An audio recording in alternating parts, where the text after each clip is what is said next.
Hola, ¿qué tal amigos? Continuamos con el capítulo 5 del libro Antes de Adán de Jack London. Mi visión de la escena llegó abruptamente. Cuando salí del bosque, me encontré en el borde de un gran espacio despejado. A un lado de este espacio se levantaban altos acantilados. Al otro lado estaba el río. La ribera descendía abruptamente hacia el agua. Pero aquí y allá, en varios lugares, donde en algún momento habían ocurrido deslizamientos de tierra, había caminado. Estos eran los lugares de bebida de la gente que vivía en las cuevas. Y este era el lugar principal de residencia de la gente con la que me había encontrado por casualidad. Este era, puedo decir, estirando la palabra, el pueblo. Mi madre, el charlatán y yo, y algunos otros cuerpos simples, éramos lo que podría llamarse residentes suburbanos. Éramos parte de la horda, aunque vivíamos a cierta distancia de ella. Solo era una corta distancia, aunque me había tomado, debido a mi deambular, toda una semana llegar. Si hubiera venido directamente, podría haber hecho el viaje en una hora. Pero volvamos desde el borde del bosque, vi las cuevas. En el acantilado el espacio abierto y los caminos hacia los lugares de bebida.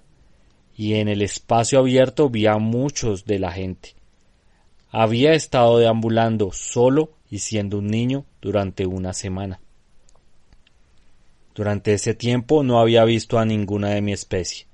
Había vivido un terror y desolación, y ahora, al ver a los de mi especie, me sentí abrumado de alegría y corrí salvajemente hacia ellos. Entonces ocurrió algo extraño. Alguien de la gente me vio y emitió un grito de advertencia. Al instante, gritando de miedo y pánico, la gente huyó, saltando y trepando sobre las rocas.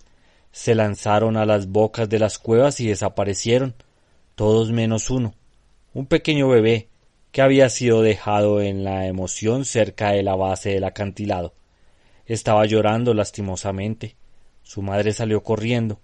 Él se lanzó a su encuentro y se aferró firmemente mientras ella se apresuraba de vuelta a la cueva. Estaba completamente solo. El populoso espacio abierto de repente se había quedado desierto. Me senté desolado y gimoteé. No podía entender por qué había huido la gente de mí. Más tarde, cuando llegué a conocer sus costumbres, aprendí. Cuando me vieron salir del bosque a toda velocidad, concluyeron que me perseguía algún animal cazador. Con mi aproximación intempestiva, los había asustado. Mientras me sentaba y miraba las bocas de las cuevas, me di cuenta de que la gente me estaba observando. Pronto comenzaron a asomar sus cabezas. Poco después comenzaron a llamarse unos a otros. En la prisa y confusión había sucedido que no todos habían llegado a sus propias cuevas. Algunos de los jóvenes habían buscado refugio en otras cuevas. Las madres no los llamaban por nombre, porque eso era una invención que aún no habíamos hecho. Todos eran anónimos. Las madres emitían gritos ansiosos y quejumbrosos, que eran reconocidos por los jóvenes. Así, si mi madre hubiera estado allí llamándome, habría reconocido su voz entre las voces de 1000 madres, y de la misma manera ella habría reconocido la mía entre 1000. Este llamado de ida y vuelta continuo por algún tiempo, pero era demasiado cauteloso para salir de su cueva y descender al suelo. Finalmente uno salió. Estaba destinado a jugar un gran papel en mi vida, y de hecho ya jugaba un gran papel en las vidas de todos los miembros de la horda. Era a quien llamaré Ojo Rojo en las páginas de esta historia, llamado así por sus ojos inflamados, cuyos párpados siempre estaban rojos, y por el efecto peculiar que producían, parecía anunciar la terrible ferocidad de él. El color de su alma era rojo. Era un monstruo en todos los sentidos. Físicamente era un gigante. Debía pesar unos 67 kilos. Era el más grande de nuestra especie que jamás vi. Ni siquiera había a uno de la gente del fuego tan grande como él, ni a uno de la gente del árbol. A veces, cuando en los periódicos encuentro descripciones de nuestros modernos luchadores y boxeadores, me pregunto qué oportunidad habría tenido los mejores de ellos contra él. Me temo que no mucha oportunidad. Con un solo agarre de sus dedos de hierro y un tirón podría haber arrancado un músculo, digamos un bíceps, de raíz, completamente fuera de sus cuerpos. Un golpe de revés de su puño no podría haber aplastado sus cráneos como cáscara de huevo. Con un barrido de sus pies malvados, a manos traseras, podría haberles destripado. Una torsión podría haberles roto el cuello, y sí que con un solo mordisco de su mandíbulo podría haber perforado al mismo tiempo la gran vena de la garganta por delante y la médula espinal por detrás. Podía saltar 6 metros horizontalmente desde una posición sentada. Estaba abominablemente peludo.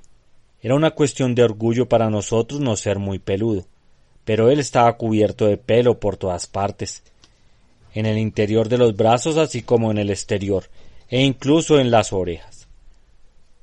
Los únicos lugares donde no le crecía pelo eran las palmas de las manos y los pies y debajo de los ojos.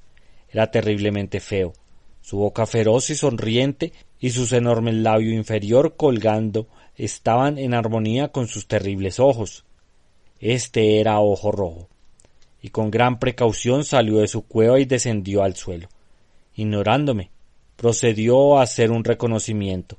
Se inclinaba hacia adelante desde las caderas mientras caminaba, y tan hacia adelante se inclinaba y tan largos eran sus brazos que con cada paso tocaba los nudillos de sus manos al suelo a ambos lados de él.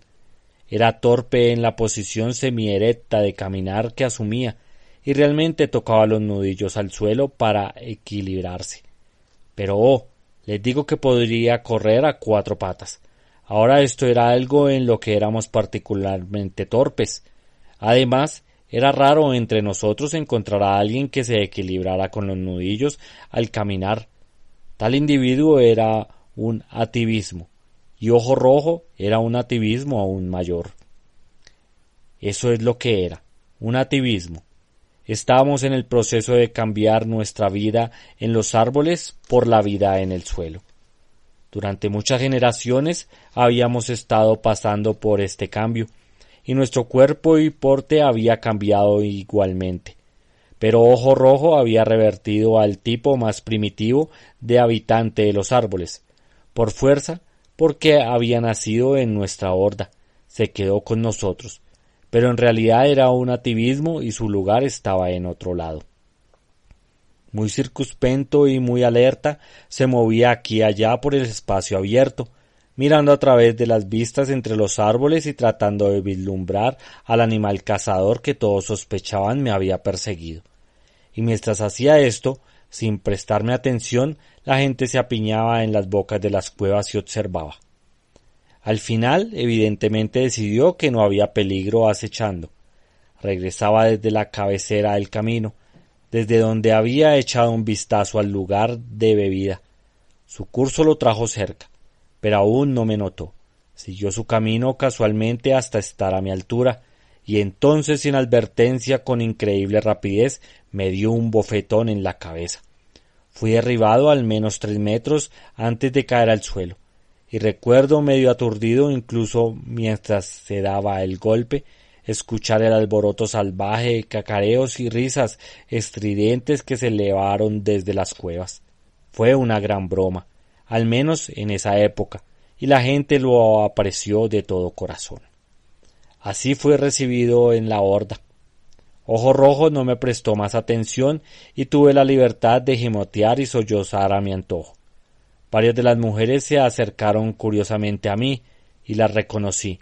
Las había encontrado el año anterior cuando mi madre me había llevado a los cañones de avellanas. Pero rápidamente me dejaron solo, siendo reemplazado por una docena de jóvenes curiosos y burlones. Formaron un círculo a mi alrededor, señalando con los dedos, haciendo muecas y pinchándome y pellizcándome. Estaba asustado, y por un tiempo lo soporté. Luego la ira se apoderó de mí y salté con uñas y dientes sobre el más audaz de ellos. Ningún otro que Oreja Tajada. Lo he nombrado así porque solo podía erguir una de sus orejas. La otra oreja siempre colgaba flácida y sin movimiento. Algún accidente había dañado los músculos y lo había privado de su uso. Se cerró conmigo y nos atacamos como un par de niños pequeños peleando. Nos arañamos y mordimos, tiramos del pelo, nos agarramos y nos tiramos al suelo. Recuerdo que logré ponerlo lo que en mi día de universidad aprendí que se llama medio Nelson. Este agarre me dio una ventaja decisiva, pero no lo disfruté por mucho tiempo. Él torció una pierna y con el pie, o mano trasera, hizo un ataque tan salvaje contra mi abdomen que amenazó con destriparme. Tuve que soltarlo para salvarme y luego volvimos a atacarnos. Oreja Tajada era un niño mayor que yo, pero yo estaba varias veces más enfadado que él, y al final huyó. Lo perseguí a través del espacio abierto y bajé por un camino hacia el río, pero él conocía mejor la localidad y corrió a lo largo del borde del agua y subió por otro camino. Cruzó diagonalmente el espacio abierto y se precipitó hacia una cueva de boca ancha. Antes de darme cuenta me había lanzado tras él en la oscuridad. El siguiente movimiento estaba terriblemente asustado. Nunca antes había estado en una cueva. Comencé a gimotear y a llorar. Oreja Tajada charloteó burlonamente a mi alrededor y saltando sobre mí sin ser visto me derribó. Sin embargo, no se arriesgó a un segundo encuentro y se marchó. Estaba entre él y la entrada y no pasó por mi lado. Sin embargo, parecía haberse ido. Escuché, pero no pude obtener ninguna pista sobre dónde estaba. Esto me desconcertó y cuando regresé afuera me senté a observar. Nunca salió de la entrada, de eso estaba seguro, pero al cabo de varios minutos se reían juntos a mi codo. Nuevamente corrí tras él y nuevamente corrió hacia la cueva, pero esta vez me detuve en la entrada. Retrocedí un poco y observé. No salió, pero, como antes, se reía junto a mi codo y fue perseguido por mí una tercera vez hacia la cueva. Esta actuación se repitió varias veces. Luego lo seguí dentro de la cueva donde lo busqué en vano. Estaba curioso. No podía entender cómo me eludía. Siempre entraba en la cueva, nunca salía de ella, pero siempre llegaba junto a mi codo y se burlaba de mí. Así nuestra pelea se transformó en un juego de escondite. Toda la tarde, con intervalos ocasionales, seguimos así, y surgió entre nosotros un espíritu juguetón y amistoso. Al final no huyó de mí, y nos sentamos juntos con los brazos alrededor del otro. Un poco más tarde, él reveló el misterio de la cueva de boca ancha. Sosteniéndome de la mano, me condujo adentro. Se conectaba por una estrecha grieta con otra cueva, y fue a través de esa que volvimos a salir al aire libre. Ahora éramos buenos amigos.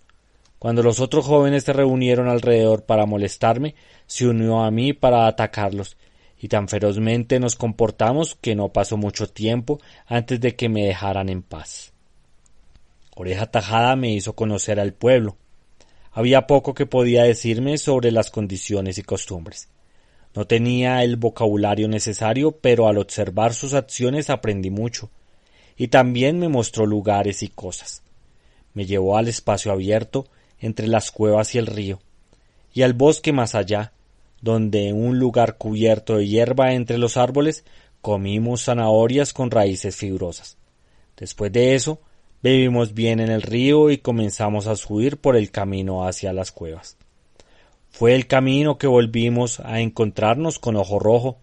Lo primero que supe fue que Oreja Tajada se había encogido a un lado y se agachaba contra la orilla. Natural e involuntariamente lo imité.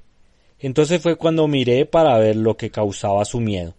Era Ojo Rojo, pavoneándose por el centro del camino y frunciendo el ceño ferozmente con sus ojos inflamados. Noté que todos los jóvenes se encogían de él como lo habíamos hecho nosotros, mientras los adultos lo miraban con ojos cautelosos cuando se acercaban y se apartaban para darle el centro del camino. Al caer el crepúsculo, el espacio abierto se quedó desierto. La gente buscaba la seguridad de las cuevas. Oreja Tajada nos llevó a la cama. Subimos por el acantilado más alto que todas las otras cuevas, hasta una pequeña grieta que no se podía ver desde el suelo. En esta se metió Oreja Tajada. Lo seguí con dificultad. Tan estrecha era la entrada y me encontré en una pequeña cámara de roca. Era muy baja, no más de medio metro de altura, y posiblemente 1 metro por 1,20 m de ancho y largo. Aquí, acurrucados juntos en los brazos del otro, pasamos la noche durmiendo.